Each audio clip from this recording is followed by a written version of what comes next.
안녕하세요. 저는 오늘 요양 등급과 요양 서비스에 대한 이야기를 드릴 한국시니어연구소 대표 이진열입니다. 많은 보호자님들과 어르신께서 이제는 요양 등급이나 요양 서비스에 대한 관심을 굉장히 많이 갖고 계시는 것 같아요. 그리고 그 근간에 있는 노인 장기요양 보험 제도에 대해서도 많은 분들이 궁금해하시고 또 관심을 갖고 계시는 것 같은데요. 사실 이 제도가 굉장히 어렵고 좀 복잡한 부분이 있어요. 그래서 어르신들도 그렇지만 보호자님들도 주변에 이런 요양 서비스를 받으시는 분들께 그 서비스 받으려면 어떻게 해야 돼? 요양 등급을 많이 떨어진다고 하던데 어떻게 해야 돼? 이런 질문들도 많이 하시는 것 같습니다. 그래서 오늘 저는 요양 등급은 무엇이고 그 근간이 되는 노인장기요양보험법에는 어떤 중요한 부분이 있고 요양 등급을 신청하고 판정을 받는 일련의 과정에 대해서 상세하게 말씀을 드리려고 하는데요. 조금 어려울 수도 있지만 잘 같이 한번 진행해보면 좋을 것 같습니다. 네, 일단 이 요양 등급에 대해서 이야기를 드리기 위해서는 그 근간에 있는 노인 장기요양 보험법 이야기를 할 수밖에 없을 것 같아요. 노인 장기요양 보험법은요, 여러분들이 잘 아시는 건강보험의 형제 자매 같은 제도예요. 그러니까 마치 우리가 건강보험료를 기반으로 해서 병원에 가서 의료 서비스를 받는 것처럼 노인 장기요양 보험 제도는 우리가 이 제도를 기반으로 해서 요양기관에서 요양 서비스를 받을 수 있도록 만들어 놓은 제도라고 봐주시면 좋을 것 같아요. 몇 가지 포인트가 있는데요. 우리가 병원에 가보면 병원의 의사 선생님들이 대부분 다 민간이시죠. 그것처럼 요양기관도 다 민간기관들이에요. 그러니까 일반 업체들처럼 민간 요양기관들로 구성되어 있다는 게 이 제도의 특징 중에 하나고요. 두 번째는 요양 등급이라는 걸 받으셔야 국가에서 건강보험료로 이 서비스에 대한 지원을 받으실 수가 있습니다. 이 요양 등급을 받으신 분이 2025년 기준으로 약 120만 명이 넘어가고 있고요. 그분들이 사용하시는 전체 서비스 금액이 14조 원이 넘어갈 정도로 굉장히 많은 분들이 활발하게 쓰고 있는 서비스라고 봐주셔도 괜찮을 것 같아요. 그런데 이 요양 등급을 받으면 어르신들은 크게 두 가지 서비스를 혜택을 받으실 수가 있는데요. 하나는 사람이 어르신들을 케어하는 요양 서비스, 하나는 제품으로 어르신들을 케어하는 복지연구라고 하는 큰 두 축의 서비스를 받으실 수가 있습니다. 요양 서비스는 사람이 집으로 올 수도 있고 어르신들이 유치원 같은 공간에 가기도 하고 어르신들이 요양원 같은 시설에 머물기도 하는데요. 이렇게 사람으로 케어하는 건 한 달에 160만 원 정도 한도로 국가에서 서비스를 제공해주고 있고 제품으로 케어하는 복지연구는 연간 160만 원 한도로 제품으로 어르신들을 케어할 수 있도록 제품을 렌탈하거나 구입하는 데 보조를 하고 있어요. 이렇게 한도에 관해서 어르신들은 최대 본인 부담금을 20%만 내시면 국가에서 이런 서비스를 다 제공해주기 때문에 굉장히 많은 혜택이 이루어지고 있는 서비스라고 봐주셔도 괜찮을 것 같아요. 게다가 부자도 가난한 사람도 기본적으로 최대 20%만 내면 되기 때문에 모든 국민을 위한 사회보험이라고 봐주셔도 괜찮을 것 같습니다. 그런데 결국은 이 서비스를 받으려면 요양 등급이라는 걸 받아야 된다고 말씀을 드렸잖아요. 그럼 요양 등급은 도대체 어떤 분들이 받는 거냐? 어떻게 받는 거냐? 이게 또 관심사 중에 하나이실 것 같아요. 이걸 좀 알아보기 위해서는 이 근간에 있는 노인장기요양보험법에 제1조에 있는 법령을 좀 볼 필요가 있습니다. 이 법의 1조에는요, 이 법의 목적이 나와 있는데요. 이 법의 목적은 고령이나 노인성 질병을 갖고 있는 분들에게 요양 등급을 제공하고 서비스를 제공하는 것이고 그분들 중에서도 일상생활을 혼자 수행하기 어려운 분들을 대상으로 한다라고 법에 기재되어 있어요. 그래서 우리가 좀 볼 건 고령이거나 노인성 질병을 갖고 있는 분이라는 것, 그리고 일상생활을 혼자 수행하기 어렵다는 부분이라고 봐주시면 좋을 것 같아요. 근데 보통 우리가 고령이라고 하면 법적으로, 그러니까 노인이라는 기준이 법적으로 만 65세 이상을 노인이라고 합니다. 그렇기 때문에 요양 등급 또한 만 65세 이상인 분들이라면 어떤 질병이 있든 없든 요양 등급 신청을 하실 수가 있으세요. 근데 우리가 아까 봤죠. 고령이나 노인성 질병이 있다면 이라고 말씀을 드렸는데 65세 미만이더라도요. 법적으로 정해져 있는 노인성 질병이 있다면 요양 등급 신청이 가능합니다. 그러면 노인성 질병은 도대체 뭐냐? 사실 우리가 노인성 질병이라고 하면 노인들이 걸릴 만한 질병을 다 이야기하는 것 같지만 사실은 그런 건 아니고요. 노인성 질병은 우리가 아는 치매나 뇌졸중이나 파킨슨처럼 인지기능 장애가 있거나 혹은 어떤 마비 같은 게 있는 뇌와 관련되어 있는 일련의 질환들이 노인성 질병에 속합니다. 그래서 우리가 아는 암이나 고혈압이나 당뇨 같은 질병들은 노인성 질병에는 해당이 되지 않는다는 점을 좀 참고해 주시면 좋을 것 같고요. 그러니까 결국은 고령이거나 노인성 질병이 있다면 등급 신청을 할 수 있다는 얘기인 거죠. 그래서 이런 질문도 많이 주시는데요. 노인성 질병이 있으면 무조건 요양 등급이 나오나요? 하는 질문도 많이 주세요. 그러나 사실은 정답은 아닙니다. 왜냐하면 아까 말씀드린 것처럼 노인성 질병이라는 건 요양 등급의 자격 요건일 뿐이고요. 65세 미만이더라도 노인성 질병이 있다면 신청 자격이 된다는 거고 65세 이상인 노인분들이라면 노인성 질병이 없더라도 신청은 하실 수 있으세요. 그래서 노인성 질병은 요양 등급의 무조건적인 기준은 아니다라고 말씀을 드릴 수 있을 것 같습니다. 그리고 또 하나 많이 물어보시는 게 특정 질병이 있으면 요양 등급이 나온다던데요. 치매가 있으면 무조건 요양 등급이 나온다던데요. 이런 이야기도 많이 하시는데요. 그것도 사실은 아닙니다. 이제 뒤에 말씀드릴 텐데 요양 등급을 판정하는 핵심은요. 질병이 아니라 일상생활을 혼자 수행하기 어렵다는 것입니다. 이걸 조금 더 디테일하게 보면 아까 말씀드린 이 노인장기요양보험법의 제15조에 보면요. 요양 등급은 6개월 이상 동안 혼자 일상생활을 수행하기 어렵다고 판단하는 경우에 신청할 수 있다고 되어 있는데 결국 일상생활을 혼자 수행하기 어려운 것이 핵심이지 질병이 핵심이 아니라는 거죠. 그러면 아니 6개월 이상 일상생활을 혼자 못하는 건 뭐고 6개월 미만으로 혼자 못하는 건 뭐냐? 사실은 일상생활을 못한다고 하면 당연히 6개월 이상 어려운 게 아니냐라고 생각하실 수도 있는데요.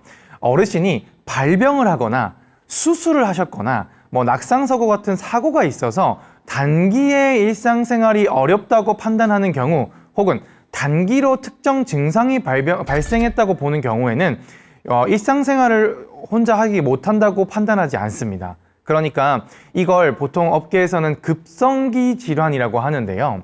우리가 이걸 반대말은 잘 알아요. 바로 만성질환인데요. 만성질환의 반대말, 그러니까 급성으로 갑자기 특정 기간 동안만 어르신이 어떤 거동이나 일상생활을 못하는 부분이 나온다는 것이 급성기 질환의 핵심이에요. 그래서 요양 등급은 일상생활을 혼자 하기 어려운 분들을 대상으로 판정을 하지만 그 기준은 6개월 이상 쭉 일상생활을 하기 어려운 분이어야 한다. 6개월 미만이라는 건 결국 어떤 발병이나 사고 때문에 일상생활을 혼자 하기 어렵다면 그건 등급 판정을 하지 않는다라고 봐주시면 좋을 것 같아요. 그래서 급성기 질환으로 분류가 되면 6개월, 사실은 실제 현장에서는 3개월 정도를 보는데요. 어르신이 수술을 하셨다, 낙상사고가 일어났다 하면 그 시점으로부터 3개월은 등급 판정이 이루어지지 않는 점 좀 참고하시면 좋을 것 같고요. 그럼 말을 안 하면 되지 않냐, 공단에서 이 자료를 모두 알고 있냐라고 생각하실 수도 있을 것 같은데 우리가 건보공단이 하는 일이 뭐죠? 의료를 관리하죠. 그렇기 때문에 건보공단에는 의료 기록이 다 있습니다. 그래서 이걸 우리가 이렇게 말을 하지 않는다고 해도 건보공단은 이 내용들을 다 알고 있기 때문에 우리가 어떤 사고나 수술 기록이 있다면 그건 건보공단에서 판단을 해서 3개월 동안은 등급 판정을 하지 않는다는 점 참고해 주시면 좋을 것 같습니다. 그런데요, 어르신이 정기적으로 낙상사고가 일어날 수 있어요. 예를 들면 굉장히 암 때문에 그 기력이 쇠해져 있으셔서 계속 낙상사고가 일어날 수도 있습니다. 실제로 제가 등급 판정을 도와드리는 어르신도 이런 케이스가 있었는데요. 이 어르신은 한 거의 15년 정도를 암을 앓고 계셔서 쇠약해져 있는 상태셨어요. 그래서 낙상사고가 정기적으로 일어나고 있었고, 그러면 이것 때문에 등급을 안 내준다고 하면 어르신은 영원히 등급을 못 내는 상황이 될 수 있다는 거예요. 그래서 이 부분을 제가 어떻게 어필을 했었냐면 공단에다가 어르신이 낙상사고가 정기적으로 일어났다는 걸 증명을 했습니다. 진단서나 그 당시 상황을 담은 내용들을 증빙을 했고, 그래서 이 어르신은 급성기로 낙상사고 때문에 거동이 어려운 게 아니고 원래 거동이 어려웠기 때문에 계속 낙상사고가 일어나고 있고, 이 어르신에 대한 등급 판정이 이루어지지 않는다면 어르신은 영원히 등급을 받을 수가 없다는 부분을 어필을 했습니다. 그래서 급성기로 판정하지 않고 바로 등급 판정을 받았던 케이스도 있었습니다. 그래서 결국은 핵심은 법에는 6개월 이상 일상생활을 못하는지를 보기 때문에 이 부분을 잘 어필하고 이야기할 필요가 있겠다는 부분을 좀 참고해 주시면 좋을 것 같아요. 이렇게 저희가 요양등급의 판단 기준이 뭔가, 요양등급을 신청하려면 어떻게 해야 되는지에 대해서 말씀을 드려봤어요. 그러니까 65세 이상 노인이거나 혹은 노인성 질환이 있는 분에 대해서 신청을 할 수가 있고, 6개월 그리고 실제 현장에서는 3개월 이상 쭉 이렇게 일상생활을 어려워하는 그런 어떤 사유가 있는 경우에 등급 신청을 할 수 있다는 말씀을 드렸습니다. 이렇게 등급을 신청할 수 있는 자격이 됐다. 그럼 이제 신청을 해야겠죠. 이 전체적인 프로세스를 먼저 설명을 좀 드려보면, 요양등급 신청은 인정 신청서를 제출을 하고 공단에서 방문 조사가 나오고요. 그리고 우리가 의사소견서라는 걸 병원을 통해서 한번 발급을 받고 이 자료를 모두 제출하고 나면 등급판정위원회에서 최종적인 등급 판정을 진행을 합니다. 이 전체적인 과정은 약 한 달 정도 걸리고요. 법에는 30일로 되어 있지만 실제 현장에는 30일이 더 걸리기도 합니다. 뭐 한 60일까지도 걸리기도 해요. 그러면 공단에서 30일 이상 걸린 사유를 먼저 보호자와 어르신에게 이렇게 서면으로 제출을 하고 연장에 대해서 안내를 하도록 되어 있습니다. 그래서 기본은 30일, 한 최대 60일 정도 전체 프로세스가 걸린다라고 생각해 주셔도 되겠습니다. 그러면 첫 단계인 요양 등급을 신청하는 인정서 신청서 제출부터 살펴볼게요. 이 인정 신청서는요, 법정 양식이기 때문에 공단 홈페이지나 혹은 이렇게 포털 사이트에서 충분히 받아보실 수가 있는데요. 이 신청서의 내용은 아주 간단합니다. 어르신의 성함, 주민등록번호, 주소와 같은 인적사항을 쓰고요. 우리 어르신의 보호자가 있으시거나 대리인이 있으시다면 보호자와 대리인의 인적사항도 작성을 해서 제출하면 끝입니다. 간단하죠? 그런데 제출을 할 때 어르신의 신분증, 본인이 신청하는 경우에는 어르신의 신분증이 필요하고, 보호자나 대리인이 신청하는 경우에는 보호자와 대리인의 신분증이 필요합니다. 이때 이 신분증을 같이 제출을 하게 되는데요. 이런 질문도 많이 하세요. 그러면은 처음에 우리 부모님의, 우리 어르신의 뭐 소견서나 진단서도 미리 준비를 해서 제출을 해야 되나요? 라는 질문도 많이들 해주시는데요. 아까 앞에 말씀드렸죠. 65세 이상이라면 노인성 질환이 없더라도 신청은 하실 수 있다는 거 말씀을 드렸고, 65세 미만은 노인성 질환이 있어야 신청을 할 수 있기 때문에 만약 65세 미만이시라면 노인성 질환을 확인하기 위한 진단서가 필요합니다. 다만 65세 이상은 기본적으로 의사소견서를 미리 준비하실 필요는 없어요. 준비한다고 이점도 사실은 없습니다. 그러나 어르신들이 뭔가 우리가 좀 어필할 수 있는 진단서 같은 게 있을 수 있잖아요. 어르신의 어떤 질환이나 혹은 아까 제가 말씀드린 것처럼 정기적으로 낙상사고가 있었다는 걸 어필을 하거나 이런 걸 위해 자료가 필요하다면 미리 준비하고 제출하는 것도 방법이 될 수는 있습니다. 그러니까 먼저 같이 제출을 꼭 해야 되는 것은 아니다. 그러나 제출할 수 있는 자료가 있다면 제출하는 것은 충분히 의미가 있겠다라고 말씀드릴 수 있을 것 같은데요. 이 인정서 제출은 크게 3가지의 방법으로 제출을 하실 수가 있어요. 이 3가지 방법 중에 편하신 방법으로 진행을 하면 되는데요. 기본적으로 가장 많이 하는 방법이 어르신 소재지 관할의 건보공단 지사에 팩스로 발송을 하는 겁니다. 이걸 가장 많이들 사용하시고요. 두 번째 방법은 어르신 소재지 관할 건보공단 지사에 직접 내방해서 서류를 제출하는 방법입니다. 세 번째는 건강보험공단이 이제 운영하는 노인장기요양보험 홈페이지라는 곳이 있어요. 홈페이지에서 전산으로 신청하는 방법이 있는데요. 하나하나 간단하게 살펴보도록 하겠습니다. 일단 먼저 어르신 소재지에 있는 관할 지사에 팩스로 발송하는 방법인데요.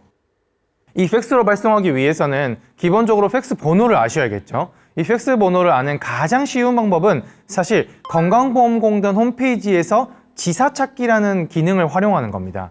건강보험공단 홈페이지에는요, 관할 지사를 모두 다 지도 형태로 이렇게 위치나 주소, 전화번호 이런 것들을 다 제공을 하고 있어요. 그래서 거기 검색창에 우리가 관할하는 지사를 찾아봅니다. 예를 들면 마포구다. 마포구 지사를 찾고요. 거기서 검색창에 요양 등급 혹은 장기요양 등급 이렇게 검색을 하시면 관할하는 부서가 나와요. 그리고 그 부서에 팩스 번호도 함께 기재가 되어 있습니다. 그래서 이 번호로 보내시면 공단에서 확인 전화가 올 거예요. 그래서 첫 번째 방법은 이렇게 관할 지사의 팩스 번호를 찾아서 보내는 방법이 있을 수 있겠다라고 말씀을 드려보고요. 그리고 근데 나는 홈페이지에서 이렇게 찾아서 하는 거 너무 힘들어요 하시면 더 쉬운 방법도 있습니다. 바로 1661에 5290 건강보험공단의 콜센터에 전화를 하는 건데요. 1661-5290은 건강보험공단의 공식 콜센터입니다. 그리고 거기에 내선 5번으로 전화하시면 장기요양보험과 관련되어 있는 것들을 다루는 부서가 연결이 돼요. 거기에 전화해서 간단하게 얘기하시면 돼요. 저희 부모님 혹은 저희 할머니 요양등급 신청하려고 하는데요. 요양등급 신청할 수 있는 지사의 팩스 번호를 알려주세요 하면 지역을 물어보시고요. 팩스 번호를 알려주시니까 이것도 굉장히 간단한 방법 중에 하나라고 말씀드릴 수 있을 것 같습니다. 그리고 두 번째 방법은 어르신 소재지에 관할 지사에 직접 내방하는 건데요. 이것도 앞에 말씀드린 건강보험공단 홈페이지에서 이렇게 지사를 찾아서 내방하시는 방법이 있고요. 내방을 하시게 되면 건강보험공단 앞에는 항상 안내해 주시는 안내 데스크가 있어요. 그 안내 데스크에 요양등급 신청하러 왔습니다 라고 이야기하시면 이렇게 어디로 가면 되는지 안내를 해주시니까요. 막 우왕좌왕 찾으실 필요 없고 안내 데스크에서 요양등급 신청하러 왔습니다 라고만 이야기해 주시면 되니까요. 이 부분도 참고하시면 좋을 것 같습니다. 이렇게 직접 공단에 신청하는 방법도 있지만 노인장기요양보험 홈페이지를 통해서 전산으로 신청하는 방법도 있는데요. 이런 포털 사이트에 노인장기요양보험이라고 검색을 하면 홈페이지가 뜹니다. 그 홈페이지에 보면 왼쪽 중단에 노인장기요양 등급 신청하는 버튼이 있는데요. 이 버튼을 통해 신청하기 위해서는 공인인증서가 필요해요. 공동인증서가 필요하거든요. 그러다 보니까 이 공동인증서가 준비가 되어 있지 않으시다면 앞에 말씀드린 두 가지 방법을 이용하시고 공동인증서가 준비되어 있다면 이 홈페이지에서 신청을 간단하게 하실 수 있기 때문에 이 방법 중에 가장 편하신 방법으로 신청하시면 좋을 것 같습니다. 이렇게 등급 신청을 진행을 함에 있어서 이런 이야기도 많이 들어보셨을 거예요. 저희 아는 분이 주변에 있는 요양센터를 통해서 등급 신청을 했다던데요. 이런 이야기도 많이 들어보셨을 거예요. 실제로 노인장기요양보험법 시행규칙에 보면요. 대리인을 규정하고 있어요. 이 요양 등급은 당연히 본인이 신청하는 건 아무런 문제가 없습니다. 그리고 법적 가족도 신청하시는데 전혀 문제가 없어요. 근데 문제는 요양센터와 같은 제3자가 신청할 수 있느냐가인데요. 이 법에는 제3자는 사회복지공무원이나 혹은 치매안심센터의 장이나 혹은 구청장이나 이런 지자체에서 지정한 자만 대리인으로 할 수 있다고 되어 있고 이해관계인이라고 하는 굉장히 불분명한 사람도 규정은 되어 있어요. 그러나 요양센터와 같은 요양기관들은 실제로 돈 거래가 일어날 수도 있는 이해관계인이기 때문에 대리인의 자격이 되지 않습니다. 그러나 센터에서는 어떤 걸 도와주냐면 이 작성 방법이 사실은 간단하지만 어렵게 느껴질 수가 있어요. 그리고 요즘에 팩스를 집에서 갖고 계신 분들이 없잖아요. 그리고 방법 절차를 좀 알기가 어렵다 보니까 그런 부분들을 센터에서 안내를 해드리고 작성에 대한 도움을 드리고 센터 현장에는 팩스가 다 있거든요. 그래서 팩스를 이렇게 보내드리는 역할, 그리고 각 지사에 대한 팩스 번호를 다 알고 계시기 때문에 이런 것들을 도와드리는 역할들을 센터에서 하고 있다. 그렇기 때문에 이런 요양센터를 통해서 신청을 도움을 받으실 수 있다. 그러나 신청의 대리인의 자격은 할 수가 없기 때문에 보호자님이 해주셔야 된다라고 봐주시면 좋을 것 같아요. 근데 만약에 어르신이 정말 보호자가 없으시거나 독거이시라면 센터에서 대리인의 자격을 위임받아서 신청하는 경우도 있기는 합니다. 자, 이렇게 신청서를 제출을 했다 하고 나면 건강보험공단에서 한 일주일 안에 전화가 올 거예요. 그래서 보호자님, 공단인데요. 저희가 몇 월 며칠 날 어르신들에게 방문을 하려고 해요. 그때 시간 괜찮으실까요? 이렇게 전화가 올 겁니다. 그렇게 전화가 오면 날짜를 조율하게 되고요. 건강보험공단의 인정조사팀이 직접 어르신 댁으로 내방해서 인정조사를 하게 됩니다. 이 인정조사는 52개 항목으로 되어 있는 일련의 설문조사 같은 걸 하는 거예요. 그래서 와서 어르신 혼자 저기까지 한번 걸어가 보실래요? 어르신 오늘 아침에 식사는 어떻게 준비하셨어요? 어르신 화장실은 어떻게 가세요? 어르신 혼자 옷 벗고 입는 건 어떻게 하세요? 오늘 며칠이에요? 이런 질문들을 하는 과정이라고 보시면 돼요. 이 공단 직원들이 와서 52개 문항을 쭉 질문을 하고요. 채점을 합니다.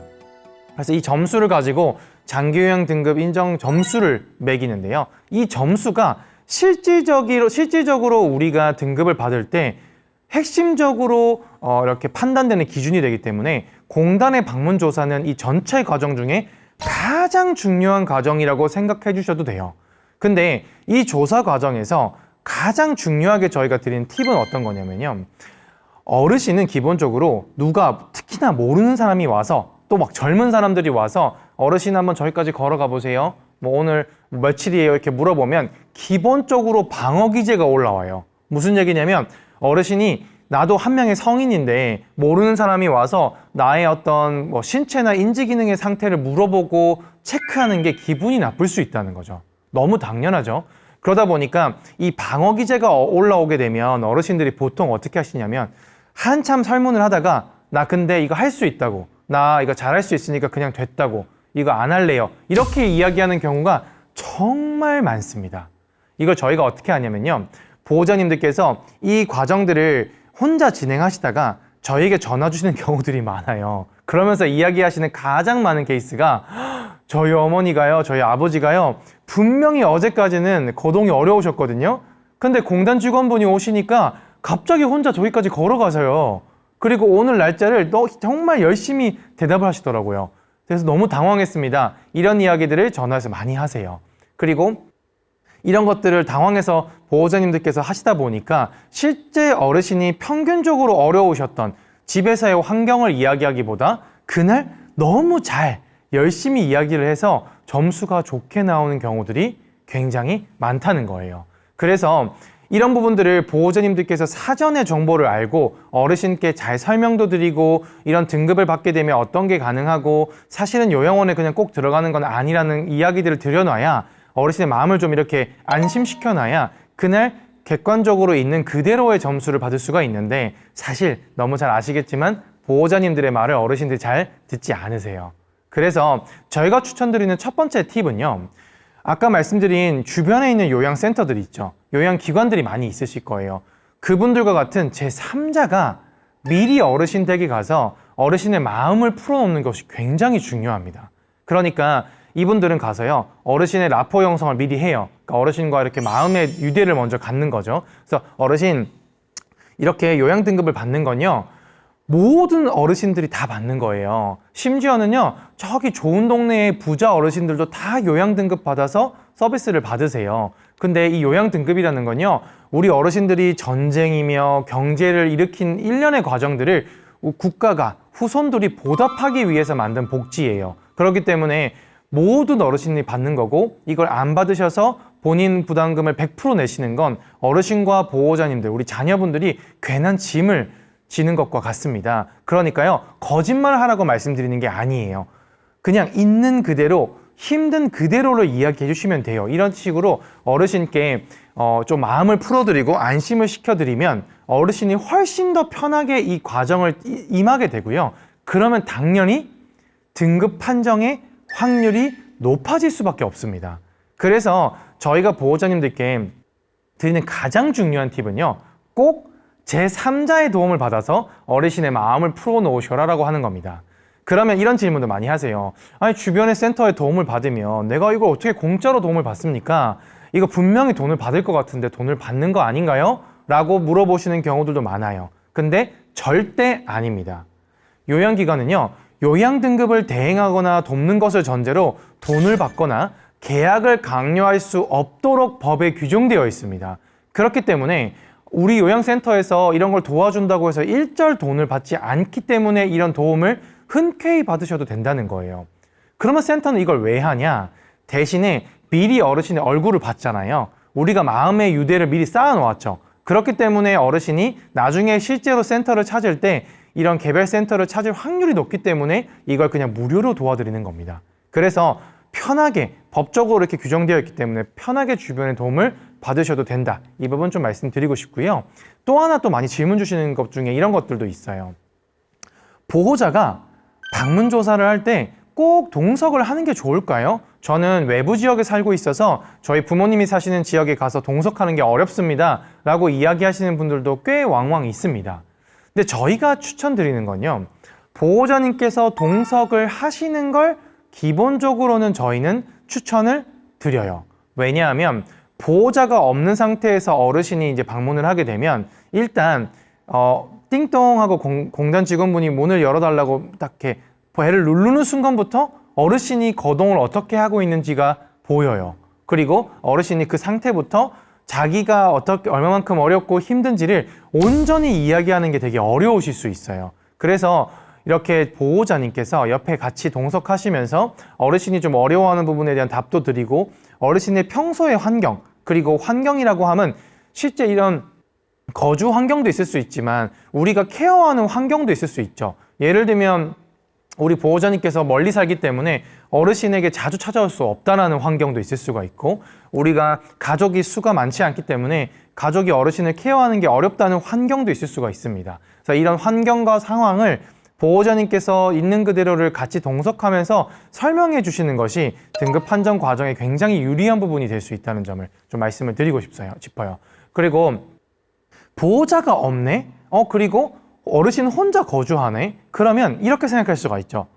이분은 혼자 일상생활이 가능한 분이네? 라고 보이는 어떤 또 증거가 되기 때문에 보호자님이 동석하지 않으면 공단은 기본적으로 일상생활을 혼자 할 수 있는 분이라고 생각할 수 있게 됩니다. 우리 아까 같이 보셨죠?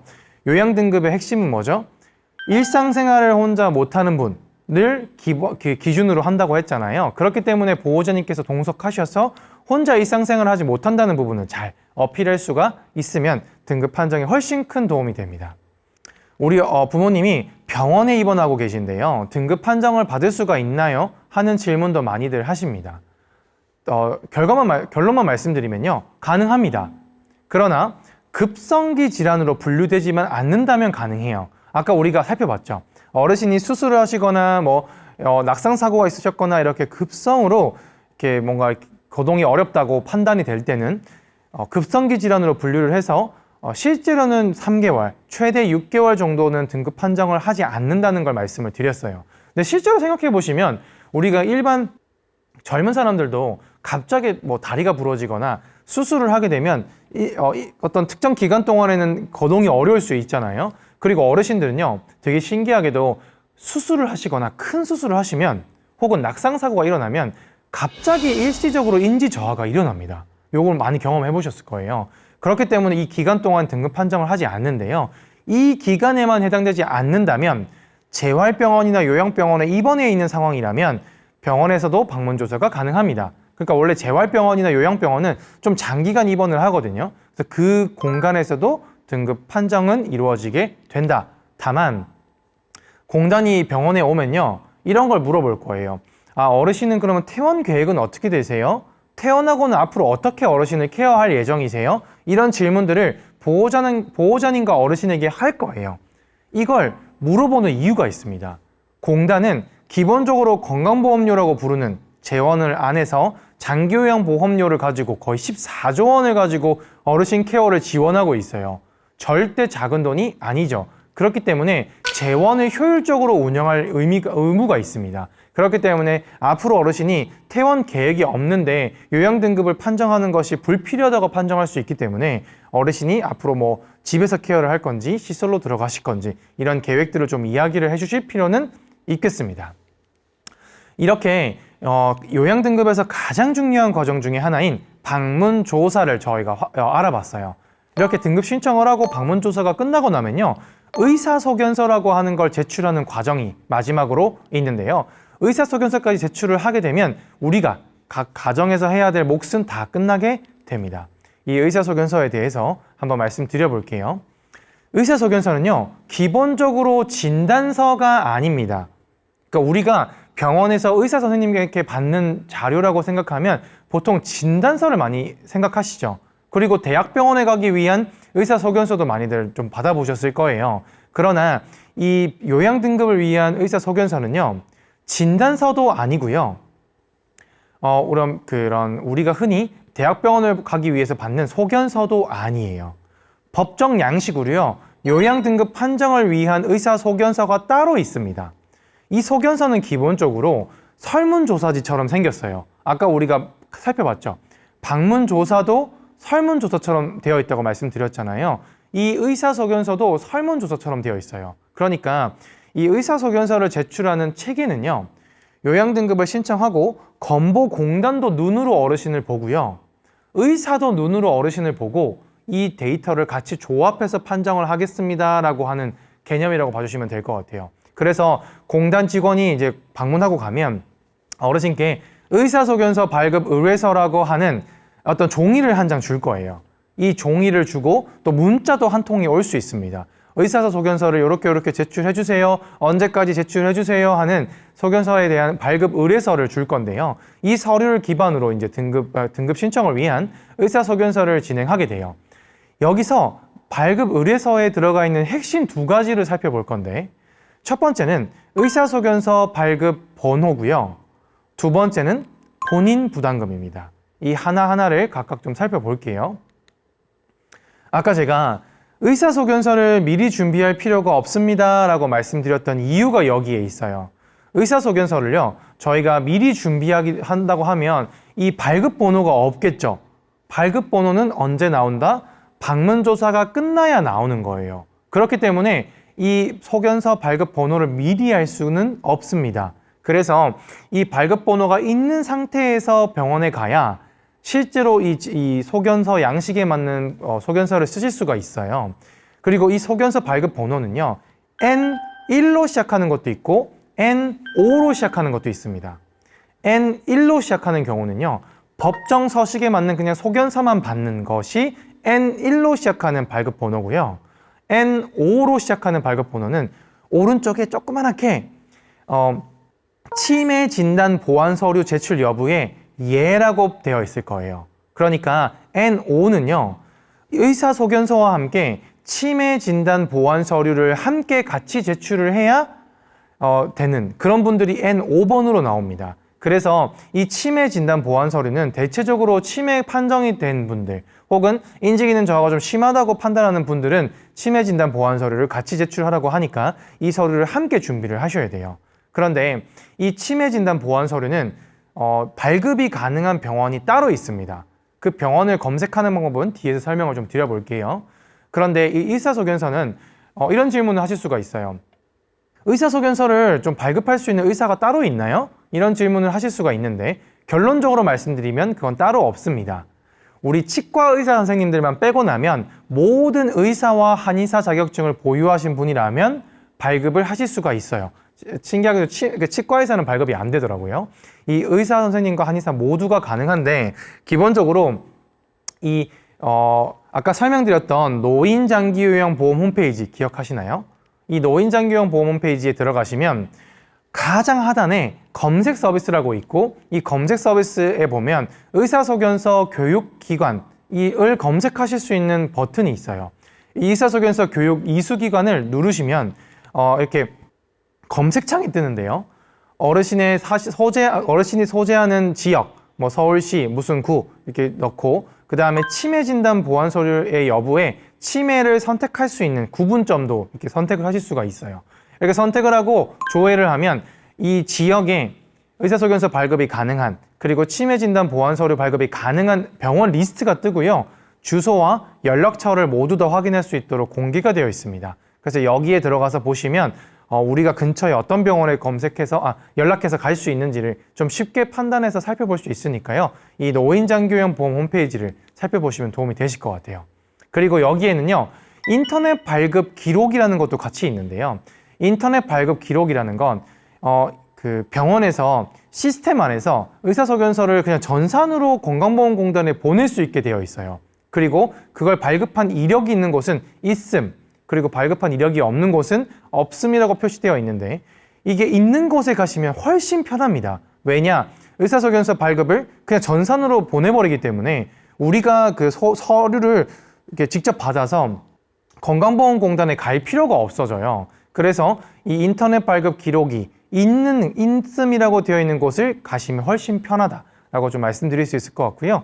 인터넷 발급을 하고 나면 이렇게 땡땡님의 의사소견서가 인터넷으로 제출되었습니다 하는 문자가 보호자님께 오니까 의사소견서 발급 제출 여부가 좀 직관적으로 확인해 보실 수도 있게 됩니다.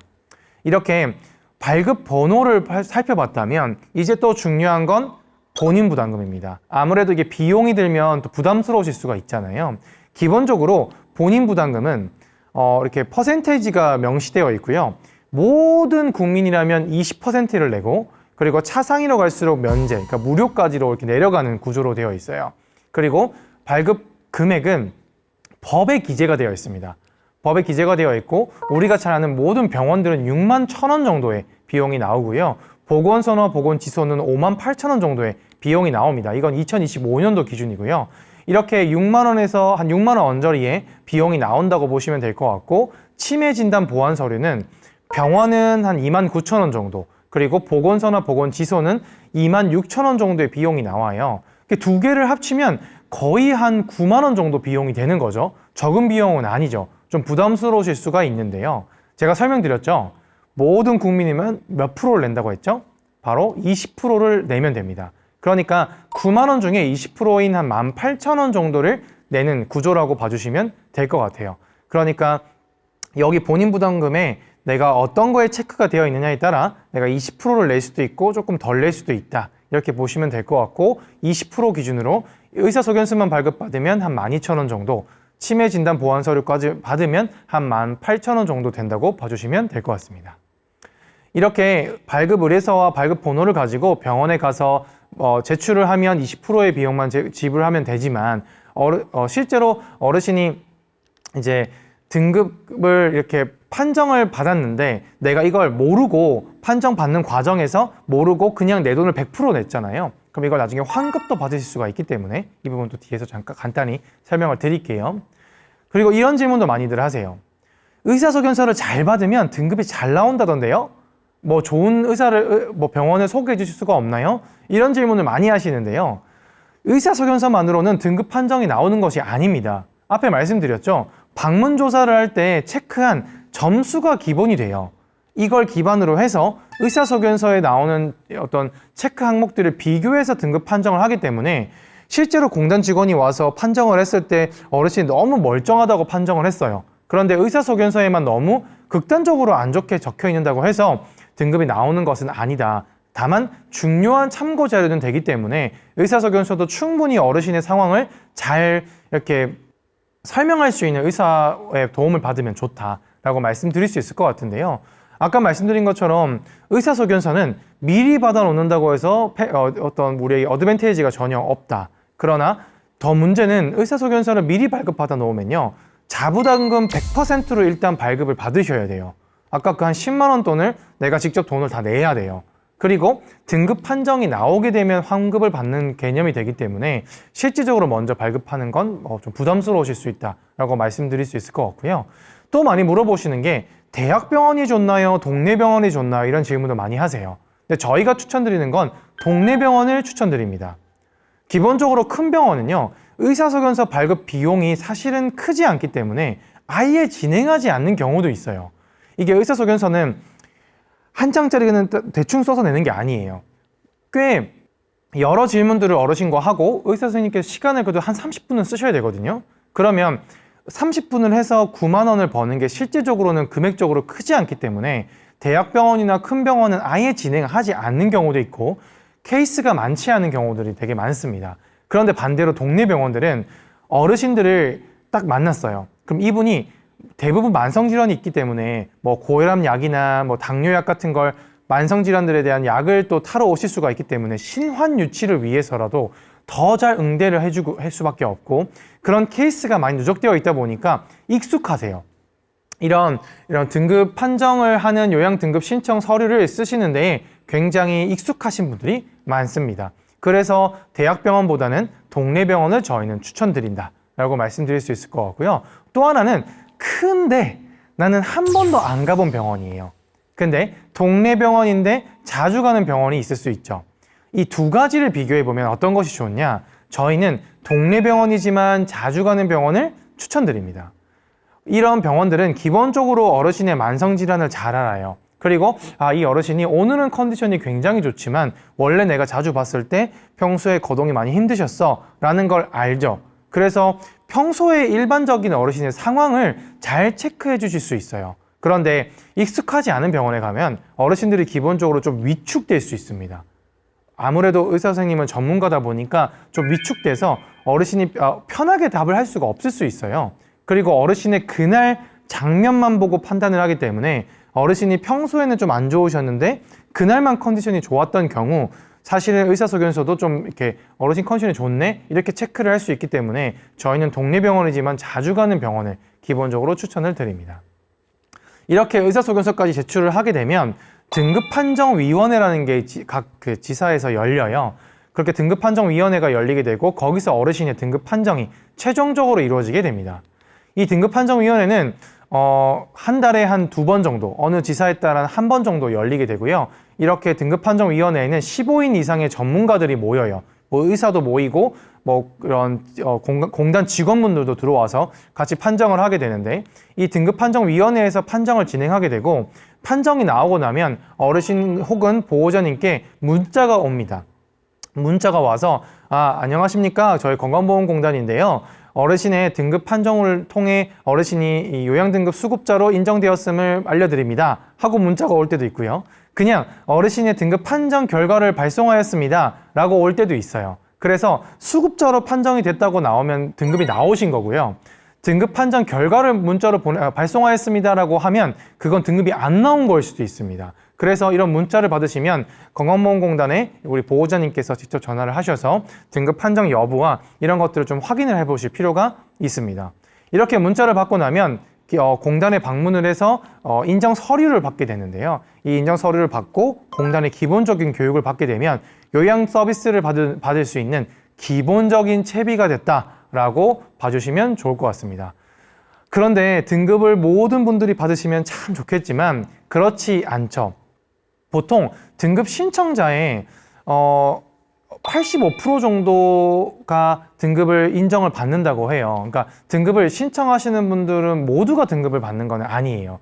그런데 등급이 떨어지게 되면 우린 그럼 어떻게 해야 되냐, 이 부분도 좀 궁금하시게 텐데요. 등급이 탈락하게 되면 판정일로부터 90일 이내에 이의 신청을 할 수가 있습니다. 그런데 이 이의 신청은 방문 조사를 다시 하지 않아요. 그냥 원래 있었던 자료를 기반으로 등급판정위원회만 한 번 더 열기 때문에 이미 자료는 똑같이 들어갔던 거예요. 똑같은 게 들어가는 거예요. 그래서 우리가 근거 자료, 그러니까 추가로 이 어르신이 등급을 꼭 받아야 된다는 자료를 준비해서 신청을 해야 되기 때문에 실제 이의 신청은 잘 이루어지지도 않고 잘 진행하지 않습니다. 대신에 판정일로부터 3개월 뒤부터는 등급을 재신청할 수가 있어요. 그러니까 90일 안에, 그러니까 3개월 안에 이의 신청하는 것도 할 수 있고 3개월이 지나면 재신청을 할 수가 있다 보니까 대부분 재신청을 하세요. 그래서 3개월, 그리고 어느 지사에 따라서는 최대 6개월을 이야기하기도 하는데 이 기간 안에 재신청이 가능합니다. 근데 등급을 탈락했다고 해서 다시 신청한다고 해서 불이익이 있는 것은 아니기 때문에 통상 3개월마다 재신청을 한다라고 봐주시면 좋을 것 같아요. 아무래도 어르신들은 등급을 받는 과정, 그러니까 3개월 안에도 갑자기 몸이 안 좋아질 수가 있기 때문에 편하게 재신청을 하실 수가 있습니다. 다만 고민해 보셔야 될 게 있는데요. 등급을 탈락하고 재신청을 하면요, 우리가 아까 비용이 나왔던 의사소견서 발급에 대한 감면은 되지 않습니다. 자부담 100%로 하셔야 돼요. 다만 자부담 100%로 했다가 인정이 딱 돼요. 등급이 판정이 돼요. 그러면 환급을 해주는데 또 떨어지면 환급이 되지 않거든요. 그렇기 때문에 거의 9만 원 정도 비용이 다시 나올 수가 있기 때문에 이 부분은 좀 잘 고려하셔서 등급 탈락 후 재신청은 진행을 해보시면 좋을 것 같습니다. 이렇게 오늘은 요양 서비스에 기반이 되는 요양 등급에 대해서 좀 자세히 설명드렸습니다. 이 요양 등급이라는 것을 어떤 분들이 받으실 수가 있고 어떤 기준으로 판단을 하는지도 말씀을 드렸고요. 요양 등급 신청 서류를 제출하는 순간부터 공단의 방문 조사, 그리고 건강보험공단의 방문 조사 끝나고 났을 때 의사소견서 제출하는 것까지 좀 자세한 과정을 말씀을 드렸는데요. 이렇게 잘 좀 들어보셨을 때 어떠셨어요? 좀 복잡하다는 생각도 들으셨죠? 이 일련의 과정들을 진행함에 있어서 저희가 드리는 가장 중요한 팁은 뭐냐면요, 이 과정을 혼자 진행하지 않는 겁니다. 우리나라에는 거의 3만 개나 되는 되게 많은 요양기관들이 있어요. 아마 주변에 살펴보시면 방문요양센터, 주간보호센터 이런 요양기관들이 많이 있으실 거예요. 이런 센터의 문을 두드리시면 요양등급을 신청하는 과정부터 요양등급을 판정받는 일련의 과정들을 모든 센터들이 무료로 도와주고 있기 때문에 혼자 끙끙 앓지 마시고 주변의 요양센터를 찾아보셔라 하는 게 오늘 제가 드리는 마지막 가장 중요한 꿀팁이라고 할 수 있겠습니다. 이상 요양 등급에 대해서 말씀드린 저는 한국신의연구소의 이진열이었고요. 다음 시간에는 실제 요양 서비스가 어떤 게 있고 비용이 얼마나 드는지에 대한 이야기도 드려보도록 하겠습니다. 이상입니다. 감사합니다.